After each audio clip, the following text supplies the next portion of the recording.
আমি যখন কিছু সত্যি কথা বলতে যাই তখন কিছু মানুষের অনেক খারাপ লাগে, এটা আমি জানি। কিন্তু আমি কি করব? সত্যি কথাটা মুখের উপরে বলতে আমার কাছে ভালো লাগে। এতে করে যদি কেউ কষ্ট পায়, আসলে আমার কিছু করার নেই। একটা বিষয় আমাকে না খুব ভাবায়। বিষয়টা হচ্ছে, কিছু রিলেটিভ বা কিছু আত্মীয় স্বজন এমন আছেন যারা আর্থিক অবস্থা দেখে তাদের ব্যবহার পরিবর্তন করেন। এটা আমি দেখেছি, বারবার দেখেছি।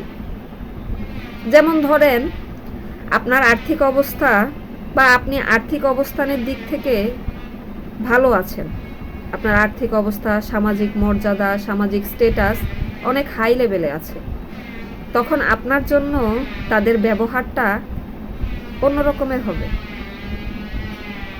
আর কিছু আত্মীয় স্বজন আছে, মনে করেন তাদের আর্থিক অবস্থা ভালো না, বা তারা একটু দুর্বল, আর্থিক অবস্থার দিক থেকে তারা একটু দুর্বল, তাদের জন্য ব্যবহারটা চেঞ্জ হয়ে যাবে।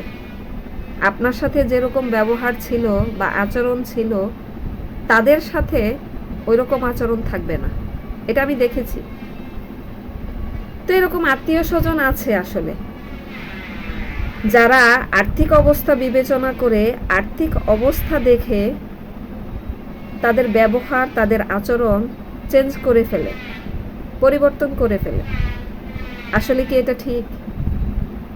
প্রত্যেকটা মানুষকে মানুষের মতো দেখা উচিত।